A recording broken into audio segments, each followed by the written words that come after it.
Howdy, folks. Happy Friday. Thank God it's Friday. We are approaching this is the Labor Day weekend, so just a heads up for all our viewers. No show on Monday, no show on Tuesday. We'll start on Wednesday, and I think we're going to be starting daily shows starting Wednesday, but I'll make sure I let everybody know on Twitter next week at some point. But we'll start with our pre-show. Go ahead, Russ. So, interesting thing. Yesterday, there was a Pittsburgh football game, the backyard brawl, Pitt against West Virginia. Set a record for the largest sporting event ever in Pittsburgh history, 70,622. Now, the previous record was 2016 when they hosted Penn State, and that was just under 70,000, 69,983. My big question is two things. Well, this is like the first game, I think, in the new non-Heinz Stadium where I think people were crying when they took down the giant ketchup bottles because people in Pittsburgh are way too attached to ketchup. And ketchup sucks, so good to continue. It doesn't, but they're too attached to it. But the other thing is, and I don't know, maybe Kevin knows the answer. Do they jam in more people? Do they have standing room only for college crowds, Kev? Because you would think the Steelers would sell out every game. Yeah, but you always see that. For years, the Ann Arbor, Michigan football stadium and University of Tennessee would have dueling attendance records that would go back and forth, and basically they would find some corner in a stadium where they could put somebody else, and so I think that's what happened. Someone said, "Well, let's try to break the record," and then they figure out, "Well, look, there's 6 feet of space here in the corner of this thing," and put 6 folding chairs. Yeah, exactly. So you just kind of figure it out, and someone new comes in. College football has set a record in Pittsburgh where the Steelers didn't even set the record. Yeah. I guess the Steelers are just nicer to their fans, and they want them to be able to stretch out. That's my guess. I don't know. Yeah. Well, and that's especially in college football, the revenue, attendance revenue is still important. So. It supports all the other sports. Football revenue does. That's good. I have a question for you. I've been talking about this with one of my readers back and forth, and both of us share this idea. I don't understand, and maybe one of you have seen the reason for this. I Googled it and couldn't figure it out either. When we went to the college players being able to accept endorsements, why didn't they open it up so players could go and participate in training camps? And my logic for it would be simply that, this is their chosen field, their career aspiration. So it would be educational for them to go to training camp and get a feeling for what that is. And yet, insurance, I don't know. Insurance. They still can't go, that's for sure. No, but I would think you're talking about an NFL training camp, like getting invited to a camp to experience it. No. I'm talking about NHL. Oh, NHL. I thought you said NCAA. No. Yeah. Well, it's the same concept, though. I mean, you couldn't come. I don't know why why you just couldn't say that. A player like the. Logan Cooley. Why can't Logan Cooley go to other than the fact school's starting, but why couldn't he go to the Coyotes camp? So. Because even though he's not giving up his amateur status as a college player, he has to be signed to, I think it's an amateur tryout or a professional tryout, and that's considered a professional contract. I think they're still holding to that. I think that's Mike's right on that, which is weird though. You're right. It's almost like they shouldn't hold on to that. Yeah, I mean, they should sort of make an exemption for that, but maybe that's not on the NCAA end. Maybe it's on, as you said, the NHL end, because to be covered by insurance and all that. Right. Maybe you got to sign. Insurance would be an issue because there's no way they're getting insurance from their college. These kids are not going to have great insurance, and then it's going to be the burden of the NHL team if this kid gets hurt and all of a sudden, Well, I mean, okay, Matthew Nyes, Leafs second-round pick from last year, University of Minnesota. He was at the Leafs development camp. Now, you pay your own way, though. Right. You're not required to go to that camp, and you're not signed to any kind of contract. And you can only do it once. Yeah, it's the first time he did it. So, Yes. well, I don't know, Russ. I do remember like a guy like Dakota Joshua, who was a Leaf draft pick. He went to multiple camps. Unless they changed that rule. They changed that rule. It used to be once, but then maybe they changed that. Right, but I think it's the fact that there's no contract involved and it's voluntary. Like he doesn't have to go. Of course, it makes sense for him to go because eventually, he's going to sign with that particular team or other players like who, Devin Levi went to the Sabres development camp. He's going back to Northeastern. Yeah, it'd be interesting to see if pretty much they all go to the development camp. Yeah. So you wonder if like first round picks.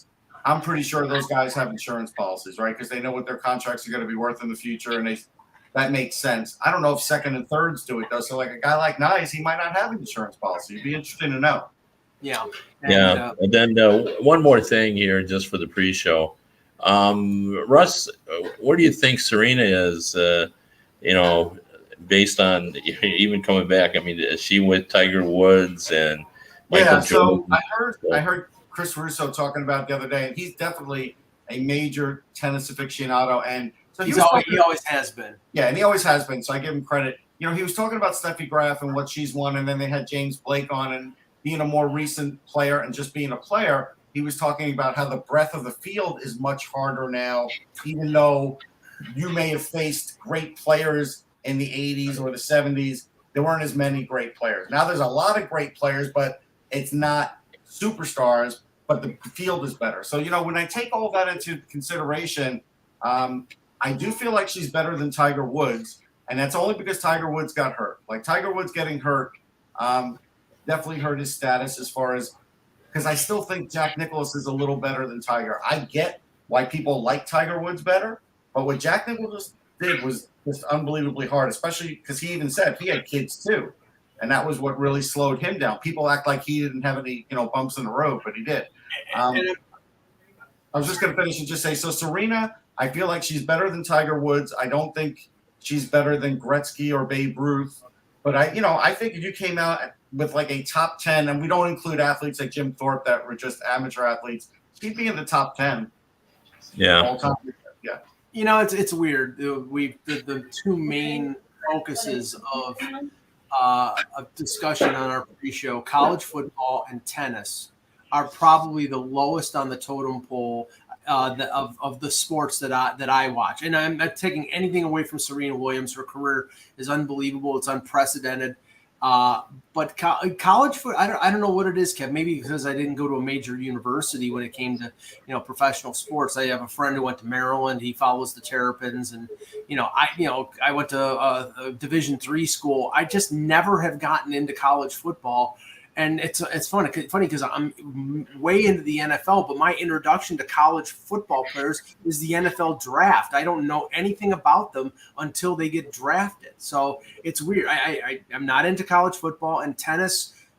I haven't watched tennis since John McEnroe. So. No, I watched though, and I think Michael Jordan I would say is better, but I think once you get around number 5, she's really in that conversation. Like all of a sudden you have to really talk about these athletes and their accomplishments and what they did with their sport, how they changed it and everything else. Because again, the biggest thing that I noticed about Serena right off the bat, everybody's got big serves, right? When rackets change, the serves change. And so she was always going to have a big serve, but the force behind her returns is greater than any woman that's ever walked on a tennis court, as far as I'm concerned. And there was a time where you just couldn't return her return. Well, I mean, Martina was like that in her day, and then but it wouldn't match up now. No, and it's just like we don't know how fast pitchers pitched during Babe Ruth's time. They stayed in for 9 innings, so they could have been throwing. You know what I gauged from that, Mike? Sorry, Walter Johnson. It seemed like he was throwing about 85, 88. That's what it seemed like. Well, I mean, and comparative to the time, you don't know what other pitchers were pitching. Mm-hmm. So, based on speed differential, he could have been the fastest guy. He was. But the point is, he was in the game in the 9th inning, and he wasn't throwing 98-mile-an-hour fastballs in the 9th inning. Yeah. So does that tamp down the record of Babe Ruth or the record of George Sisler hitting 420 in 1920 or something like that? I don't know. That's an argument. Yeah, everything's different. I mean, I've always felt on those is that you have to just take into account how they succeeded in that era because, like Gordie Howe would have still been a dominant player if he came up in this era. He would have just trained differently. He would have played at, instead of 202, he would have played at 225 or 230. He would have gone to skating school. He would have been even a better skater than he was. He was a good skater, and the same thing is true in all of the sports as well. When they would have come up in different eras, like Gretzky would have been a standout player in this era as well. I mean, it's just. And he definitely would have worked on his skating, which in his era he didn't really have to because nobody could cover him. Yeah, no, that's right. So it is fun though too. Whenever you see, dominant athletes like Serena or Tiger Woods and everything, it doesn't even matter what the sport is. It's just fun to see, how great they are. And I really noticed it. My wife and I watched doubles last night with Venus and Serena. Yeah, I saw about 10 minutes of it. Yeah. Yeah, I mean Serena. Venus was really, not the same player that she was years ago, and Serena is still powerful. Did Venus come out of retirement, Kevin? Because I don't remember seeing her in the last few years. I was wondering if she just came back to play doubles with her sister before she retired. Well, no, I think it's been sort of like Serena. Serena, hasn't played very much through COVID. Right. I think the same is true of Venus. I think Venus has played some, but not much. So, but it was really noticeable, like the fall off between now. There's 15 months difference between them, but we forget that Venus, had a very dominant career early on, but Serena has held all the way through. Yeah, if you would have said 15 years ago who was going to be the better of the two, at that point, probably a lot of people would have said Venus because she was at the very beginning. She was better. Yeah, she was dominant in the first 5 years of her career. She was more dominant, but then Serena just sort of gained momentum. But all right, let's get started. Hello, Hockey World. Today is Friday, let's go. September 2nd, 2022. I'm Russ Cohen from Sportsology. Kevin Allen, Hockey Buzz. And I'm Michael Agello, and this is the Hockey Buzzcast here on HockeyBuzz.com. And Corinne said in the chat that Venus hadn't retired. Okay, I didn't know. I pleaded. That's a fair question, though, because she hasn't been on the circuit in a while. I really hadn't seen much of her. So, okay, let's start with the big news of yesterday, the signing of Dallas Stars goaltender Jake Oettinger to a 3-year deal at the AAV, rather economical AAV of $4 million per season. Now, the way the contract was structured, it was $2.4 million in the first year, $1 million signing bonus, and then the last 2 years of the deal was 4.8 and 4.8. Kev, the Stars have some protection here. After this deal, he's still 1 year away from unrestricted free agency. So if he blows up as he looks like he potentially could, based off how he played in the second half of last year and the playoffs, they have a year to get him signed to a long-term extension or move him if they can't. But this is a good deal for the Stars and a good deal for Oettinger. Yeah, it is. Although, it's within the normal ranges for a bridge deal. And they had obviously something else going on. They've got Jason Robertson waiting in the wings for his deal. But I still think it feels very much like a team-friendly deal. And I understand why they had to go that way. He really only had the one exceptional season where he looked strong. He looks like he's the guy now. But it is only 1 year, and he's 23 years old. So I think this sort of fits within the realm of what would be normal. But I think the bigger story here is that it leaves them $6.3 million for Robertson. So that is very comfortable for a bridge deal, but does not give them enough to go long term. And when you got a 23-year-old player who scored 41 goals and looks like he's going to be the face of your team, like I got to believe they want him signed long term. So they don't really have the ability to do that without making a move to get this done. So I think they're stuck doing a bridge deal. And how will he feel about that? I mean, he was a dominant player, and it sure looks like moving forward he's going to be a dominant player. Yeah, it's an interesting one. I'll start with Oettinger. I did feel like he could have had more than 1 year like this, but he was yo-yoed a bit. Right. And I think that was because they had coaching changes and they didn't know what was going on with coaching. And then Hudobin kind of snuck in there and had his moment. So that's fine. I think this is a good deal for both. I think they still do want to retain Oettinger long-term and know that this is kind of like the starter deal for a goalie anyhow, and it's going to, become more.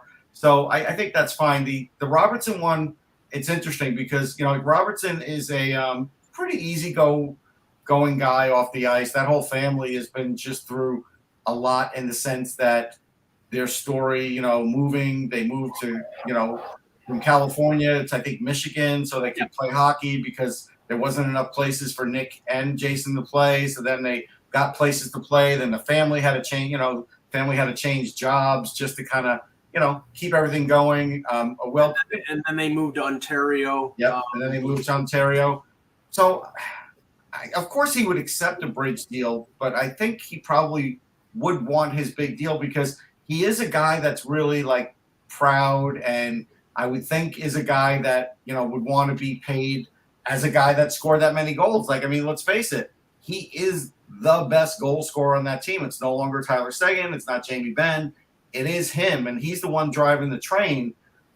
But will he force them to bring him in at 7.5 or something for 8 years and get rid of a player? It might happen. I mean, it depends how much hardball his agent plays. Well, the names that you mentioned, I think, are the complicating factors here. And Sagan making almost 10 and Ben making 9.5. Now, Ben has 3 years left in his contract. If you sign Robertson to a 2-year deal, 2-year bridge deal, say at that say $6.3 million, right? And they walk a year closer.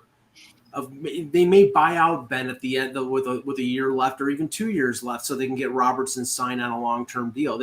I think that's the only way right now, short of them dumping players that they probably don't want to dump, of them being able to sign them long-term. I mean, are they going to trade Radek Faxa and clear $3.2 million to sign Jason Robertson? I mean, I don't know. I mean, I would have thought that they would have already done that by now if they had to. So it's a little bit of a dilemma, but I think Jim Nill, he's a good enough general manager, Kev, that I think he'll figure it out. But I think right now it looks like they're aiming toward the bridge deal. Yeah, that's what I think too. And like you said, like he may be accepting of that and maybe has so much confidence in his own ability. But if I was him, I'd take all $6.3 million. Yes. 40 goals is still an incredible 40 number. goals is 40 goals. Yeah. Like, you're right. I mean, well, different organizations in different situations handling a similar situation differently. Tage Thompson, similar age, similar production, 38 goals as opposed to 41. He gets $7.1 million on 7-year deal. Maybe Robertson wants more than that on a long-term deal. He probably should because he's a 40-goal scorer. But if that's what he wants, then I think Robertson has more of a pedigree. I think Thompson got more because he's a center or perceived center still right now. So I think that plays into it. Plus, I don't think you fairly characterized that. I'm willing to bet that Jim Nill wants to sign. It's not a different approach.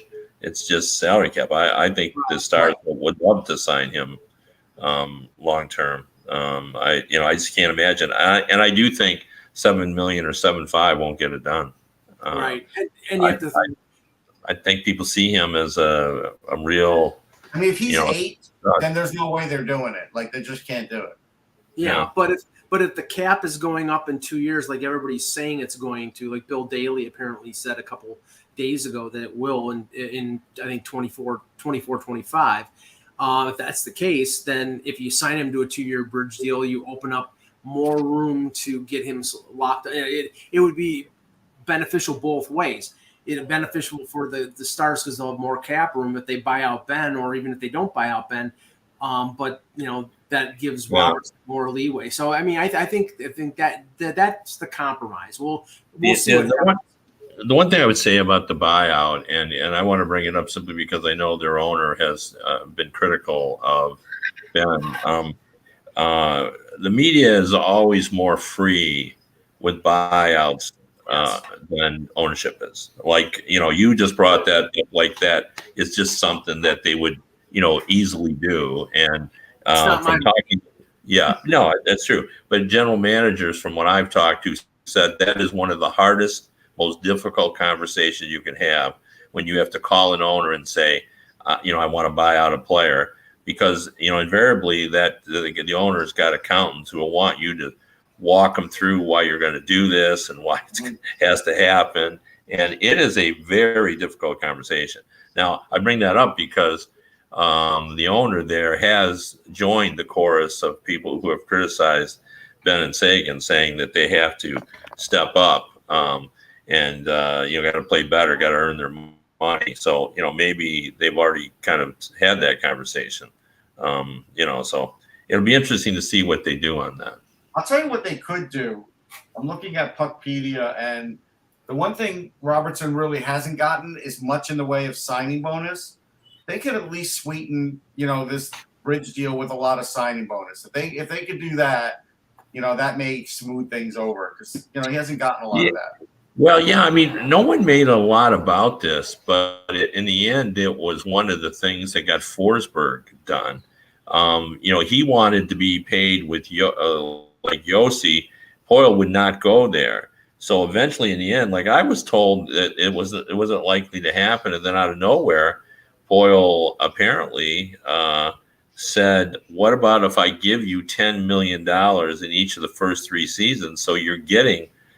For that, time you're being paid like that, and then we'll back end lower it to give me the AAV I wanted, and that was the compromise one. So as Russ pointed out, maybe they do something like give him a $9 million salary the first year, and because maybe he gets a lot of money then, and a signing bonus.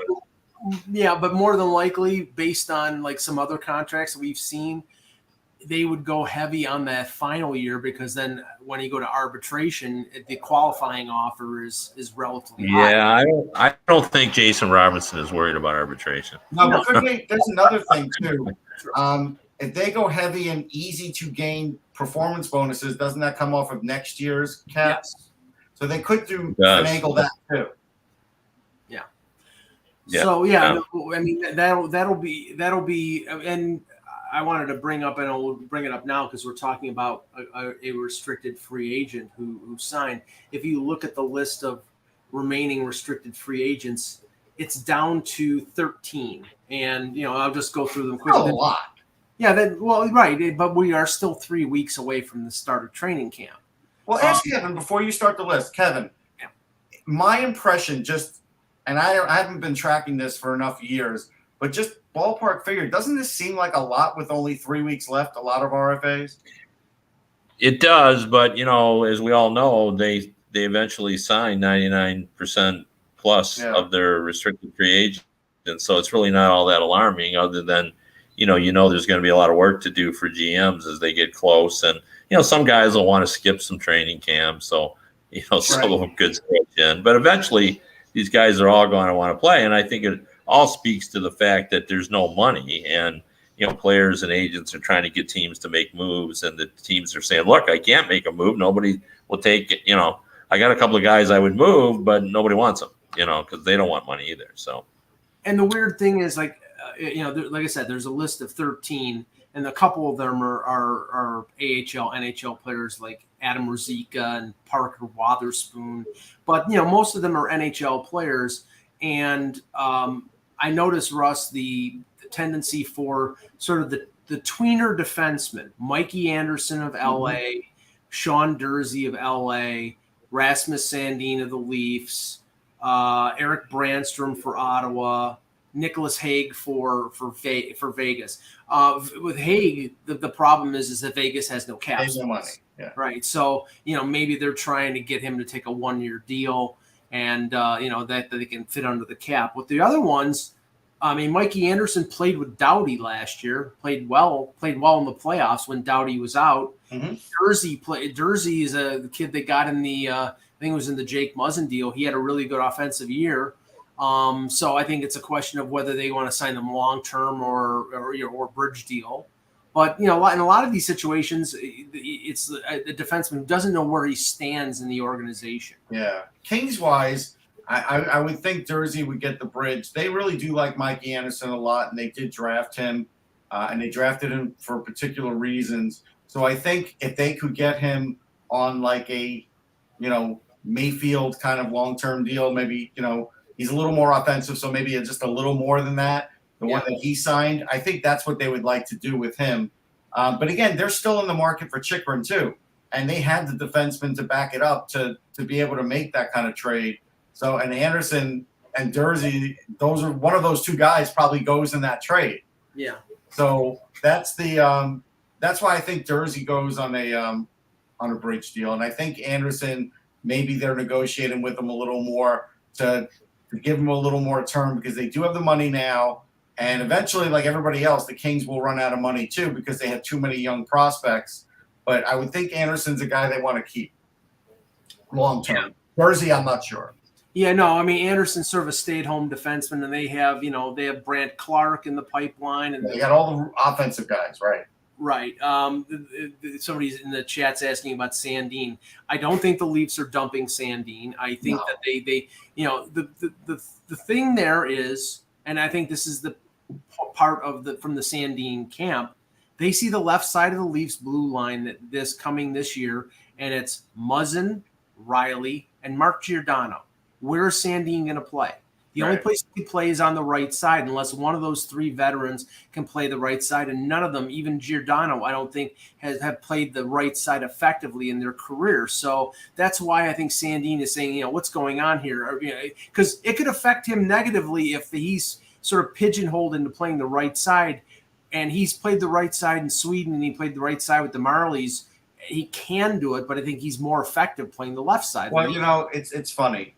And I know Kevin talked about it, and we've had many discussions about playing either side, and maybe we're going to talk about Kulikov later or not. Yeah. But last year he played on his offside for 57 games, and he still was a plus 21.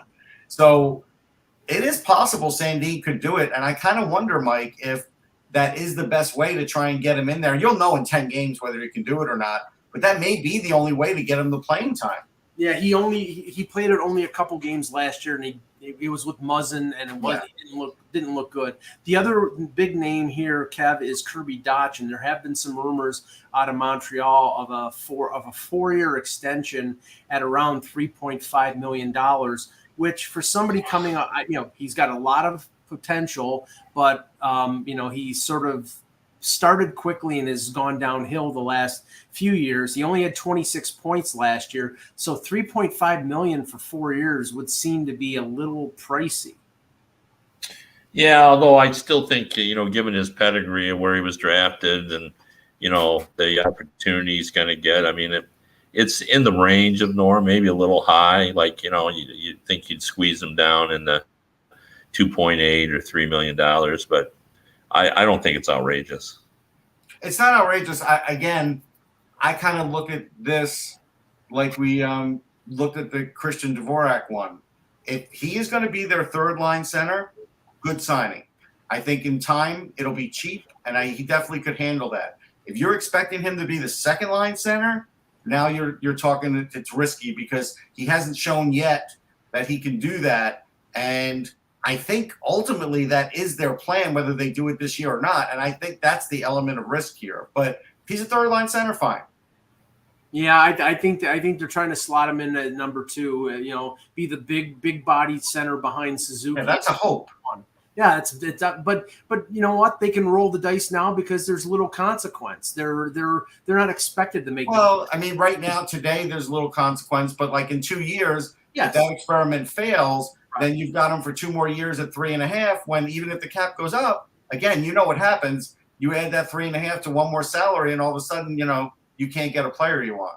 Now you did mention Kulikov and Dmitry Kulikov, former Winnipeg Jet, former everything, former Florida Panther. He was traded from Minnesota to Anaheim. I think it was a 3rd or 4th round pick, and it was future considerations. Oh, future considerations. Yeah. And it was purely a salary dump. Good serviceable defenseman, Kev. But again, this shows, Pacioretty and Coghlan get moved to Carolina, future considerations. Now this deal, there are so many future considerations deals where they're just giving these guys away for nothing. Yeah, I mean, there has to be a way that it just smells wrong. I don't like it, but it's happened so often now that I've sort of learned to just go, well, that's the way it is. On the other hand, I really like this from the Ducks' perspective. We were just talking about it, like we were saying, they need another defenseman. They just got right. One. Yeah, and Verbeek has just done a credible job. I mean, Kulikov, for those who weren't paying attention, he's had. He had more than 100 blocks last year. He had more than 100 hits. He was plus 21. He had 7 goals. He plays 18 minutes a game. He's not a bottom. He's a guy that can be playing your bottom pairing or, maybe be your 4th defenseman. Does a lot of different things. And, he's been around the block. Yeah, he really is. And I think this is a really good it is fascinating to me that I think Pat Verbeek is playing this rebuild halfway. He's rebuilding. The McTavish and Zegras and Drysdale are his most important players because they're all long term. But he's still pecking along, thinking, well, maybe I could squeeze into the playoffs if everything went right. So he's going to, yeah. And if it doesn't go right, you've got a veteran defenseman who's a expiring contract who you probably can flip at the deadline for a third round pick. So in a sense, you've occupied a couple $1 million on your salary cap, and because you needed to get to the cap floor, you added a veteran defenseman. It takes the heat off some of the young defensemen. And if you're not in contention, he's a piece at the deadline. So it's a no lose for them, really. It definitely makes them better. Like, they might be able to hang around the playoff bubble now for a little while with this addition on defense. I don't know if they'll be able to do it long term, but if Gibson were to have the best year of his career, you never know. I mean, this is a big addition, and I also think this is another reason why some of these other defensemen can't get a job. Because again, if I'm going to choose between Dmitry Kulikov or PK Subban, right, it's not even close, right? And the fact that someone like Kulikov just got shook free this late. It's really a credit to the teams that have cap space. They're the ones that are making out here, man. But the difference here is, Russ, is that more than likely, we'll talk about the PTOs on Wednesday when we get back. More than likely, PK Subban, if he's signing somewhere, is signing for the veteran minimum. Kulikov is a $2 million player. So but just what Kevin just gave you, the stats wise, the big difference between the $850,000 guy and the $2 million guy. Sure, but some teams can't fit the $2 million. No, I get it, and that's why the teams that were smart, that kept some cap space, right? They really did well in this offseason. They really did. Yeah, when we talk about PTOs, I have to do my yearly explainer and on it because nothing befuddled fans more than PTOs. Even some media members really have no idea how these things work. Like they think that the team is looking at them to sign with that team. But a lot of these are done as favors to the player, to the agent. That most of the time their players just want to get seen. They want to stay in shape. Sometimes, but not very often, there is a connection between the team. Like, if Subban went to the Bruins, for example, then you could say, yeah, he is trying out. He's trying to get that 6th spot. But most of the time, they're just helping this guy out. So it's not necessarily connecting the teams. It's, they know guys on the team, that's that sort of thing. So, just be careful as you sort these things out. That's why I've connected Subban to Toronto, because he played minor league hockey with John Tavares. The Leafs wanted him a few years ago. He's from the Toronto area. All those things. Doesn't mean that he's going to end up signing with the Leafs, but if you're looking for visibility there's no team you can join for the training camp better than the Leafs. It may be for him, he's trying out to sign with somebody else, but it might be a perfect marriage in the sense of he gets visibility and they get a guy who can occupy a spot in preseason games. So, I mean, we'll see. Before we talk about the Bruins, Russ, I wanted to bring up the Nils Lundkvist story. Former first round pick of the Rangers, sort of been stuck behind Braden Schneider and sort of the pipeline, and hasn't really advanced as much as people thought he was. And now the talk comes out that he is requesting a trade. Yeah, I think now he is stuck. I don't think he was stuck before Schneider was there and before they brought in Nemeth. I get it. People look at him and say, well, he's either undersized or he's not fast enough. You're looking at him as a third pairing D-man, though. And he is a right-handed shot, and he's smart. And I think he can play in the NHL and play NHL minutes. I don't know if he'll be a full-timer, but I know he can do it. I don't think the Rangers have handled it particularly well, but they also are deep at that position. So even if they don't handle it particularly well, it doesn't matter because it's not going to hurt them as far as hurting their defense. But it's going to help somebody. It's going to help the team that gets them. Right. Because I don't blame him for asking to be traded. Again, like people, will text me and say, oh, look, another defenseman who's not fast enough. Okay, but here's the thing. I saw him pre-draft in the Five Nations tournament, and he played better than Adam Boqvist in that tournament. Now, Adam Boqvist is better, and Adam Boqvist has gotten faster, where Lundkvist maybe hasn't, gotten to the speed that he should have gotten at. But that's just, you can never tell when that's going to happen. You knew the NHL was getting faster at that time, but that's like, 4 or 5 years ago. It's a big difference now as to the way the guys skate, even from 4 or 5 years ago. So you can't always just blame a team saying, oh, look, they got another slow defenseman, because he does everything else well, and he's very smart on the ice. So I still think there's a place for him, and I think somebody will grab him. And like Corinne is saying in the chat, the natural assumption is the GM that drafted him, which was Jeff Gordon, that there might, and Montreal, I think, needs defensemen. So, yeah. But the question is what they would be prepared. No, but it would be good. I don't think the Rangers would hold him up for too much, because I don't think they can at this point. I think they should have traded him a year ago. Trading him now, because you have this argument that you just said, hey, you got Schneider, you got, there's not much room for him.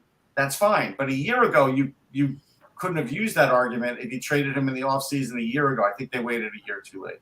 Right. Well, it's interesting, and I think it shows what an inexact science scouting is when you look at players like Soderblom and Arizona, who I just read a piece on it, and contrast Lundkvist and the Rangers, and also Soderblom, where the way people presented them in their draft years, or even when they were coming over, versus where they are now. Where I read about Soderblom, and instead of reminding everyone, he was considered a real talent when he came over. Now they're saying the best hope for him is he could be steady, maybe dependable, but not much offensive upside, just, an average NHL defenseman. And the same thing, just think about the New York Post articles that we saw. Soderstrom, right? Victor Soderstrom? Yeah, Victor Soderstrom. I keep thinking about the. You have Soderblom in Detroit. Right, I do. He's a good guy. Soderstrom. Yeah.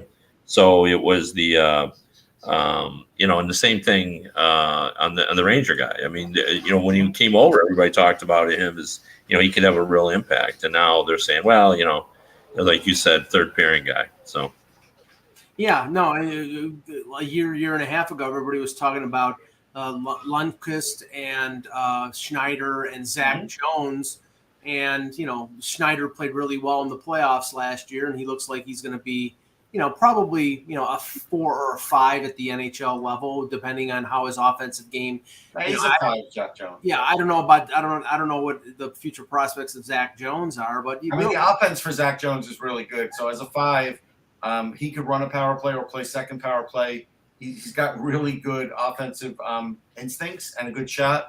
But you know what it is? In this league, it's so hard to be an everyday defenseman, and to be top 4 in this league is ridiculously hard. Like, it's the hardest it's ever been at that position. Like, no question in my mind. it's not to say that Lundkvist can't be good. It's just that he's blocked in the current organization that he's in, and he's looking for an avenue to advance. So we'll see what happens with that. Okay, well, let's talk about the Boston Bruins, our team preview for today. The Bruins were fourth place in the Atlantic Division last year, 51-26-5. They lost in the first round to Carolina, a series that was all home game wins. But the thing that overrides the Bruins, Kev, I mean, we'll talk about Krejci and Bergeron in a minute, but it's who's injured and when they come back. And right now with the Bruins, half of their defense, Mike Riley, Matt Grzelcyk, and most importantly, Charlie McAvoy, are expected to be out until probably Christmas. And also Brad Marchand is coming off. I think it was a hip surgery, so they don't know when he's going to be back. So you're talking about key players on this team that are going to be out. Yeah, and there are other players who are injured, Bergeron among them, who may not be quite 100% when the season starts as well. So I mean that is the issue for them. They kept the band together. They're trying to make a run at this, and they feel they've still got a quality team, and they've added to it because Krejci is back. They added Hampus Lindholm at the trade deadline last thing, and he was kind of the top pairing guy that they felt like they really needed. So they really liked their team. But as you said, the team won't be there until halfway, through the season, or at least a couple of months into the season. So it's going to be a struggle, and that division is improved at the bottom level. Now it's just a question of whether Ottawa can rise up that far. They've added some talent, but I do think that it's fair to say Boston is on the bubble, that it's not assured that they're going to get in the playoffs. They're going to have to work. I know they're still looking. I've talked with some people around the league, and Boston has continued to look for a defenseman, but it's a little bit hard given their cap situation. So we'll see what happens. And they're in a tricky spot because when everybody comes back, they're going to have a surplus if they bring in like a real guy to help them. So it's going to be a difficult decision for Sweeney of how to play this. There's a lot of stuff here. So first thing is it's similar to like the Islanders last year where we talked about them being on the road, and it's like, well, they just have to be 500, right? There's going to be that argument. I get it. But it's easier said than done, especially with the players they're missing. So there's that. Then there's the whole Pasternak situation. That can't be great for the team. Because, again, at some point they're going to cut that off because he's going to say, I don't want to negotiate in season. That's going to happen. When that happens, who knows? So there's that situation. And, again, like Kevin said, they're still looking on D. They have some, I would say an NHL average defense right now, and I still think there's some offensive upside there with Lindholm, but clearly not what it was. I think the first 2 months are going to be too hard for them to make the playoffs. But I also think not having Pasternak signed is horrible in the sense that if they start off slow, come February, they're going to have a hard decision to make because if they can't sign Pasternak and they're close to the playoffs, they may still have to trade Pasternak because there's no way they can ride it out. Yeah, I mean, I think the challenge for the Bruins is greater than the Islanders because, I mean, we know the Islanders, I think it was 16 or 17 games on the road, and they were on the road until, the middle of November. But with the Bruins, they expect the three defensemen, and they expect Marchand to be out until it might be Christmas.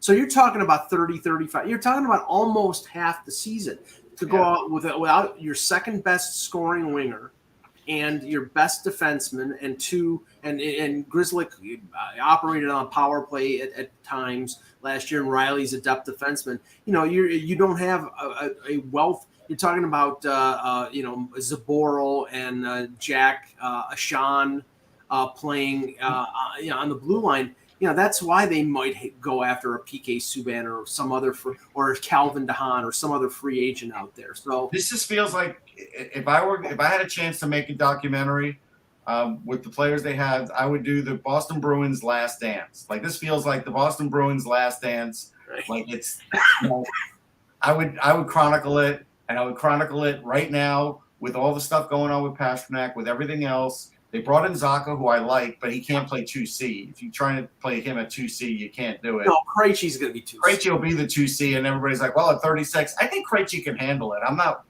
overly worried. I don't know if his point level, again, how long will it take Bruins fans to start yelling at Krejci if he isn't scoring again? Like that was a thing before he left. Yeah, I mean, you're probably going to put Krejci with Taylor Hall and Bergeron and Pasternak together so you can make 2 lines. I mean, you know, I'm expecting they're going to be hoping to get more production out of a guy like Nick Foligno and Zaka. Let me just ask you about the prospects, because Fabian Lysell played great at the World Junior, and there is some talk that, you know, maybe he gets a chance at training camp to see, you know, like Pasternak, he made the team at 19 or 20. You know, maybe they go give Lysell a 9-game look and see if he can do something. I'm not against the 9-game look. I think what would happen in a 9-game look, though, is that he's got to get used to North American hockey full time. So there's an adjustment there. I also think there's a physical adjustment because I don't think he's close to where his man strength is. His speed is great. His offensive ability is terrific. Right. And I think he could handle, you know, mostly the 2-way game. But I still think it's like, if you want to get what you really want to get out of this guy, sure, put him in for the 9 games. But if he's not blowing the doors off, you got to wait. It's just not his time. And maybe, you know, towards the end of the season, you could put him in there. But he is a terrific player, and I was really high on him in his draft. Yeah, they don't need to push it here. But Kev, in terms of their playoff hopes, I mean, I'm less enthusiastic about Ottawa because of their defense. But Columbus is better. The Islanders are better. They're talking about the wild card spot. I think Boston's going to be fighting with those 2 teams and maybe Ottawa for the wild card spot. And if they dig themselves too big of a hole, it's going to be tough for them to climb out of it. Yeah, and you know, the division will look different in terms of the way the points are divided up, because the bottom is better. Like if you looked last year, you know, all 4 of those teams at the top just had incredible point totals, and that probably won't happen this year because you know, the bottom is better. You know, the Red Wings are better, the Senators are better, Montreal won't be better. Buffalo could be better. You know, they're going to have Owen Power, so. And the top 3 teams are all weaker. Tampa's weaker, Correct. Florida's weaker, Toronto's weaker. Yeah, and look, there's other guys that I like on the Bruins that are prospects. John Beecher is a terrific prospect, but, you know, he's going to be a bottom 6 guy like Mason Lowry, but he is a, you know, second pairing at best defenseman, but he's a little ways away. You know, honestly, and this will be the last time I mention it, at least for a long time, but had they done better in that 2015 draft, this year wouldn't be as bad as it's looking now because they would have a few other players. Right. That makes sense. All right. Great show, guys. Like I said, we'll be back next Wednesday with the next edition of the Hockey Buzzcast. For Kevin Allen, for Russ Cohen, I'm Michael Agello. Thank you for watching. And remember, without the buzz, it's just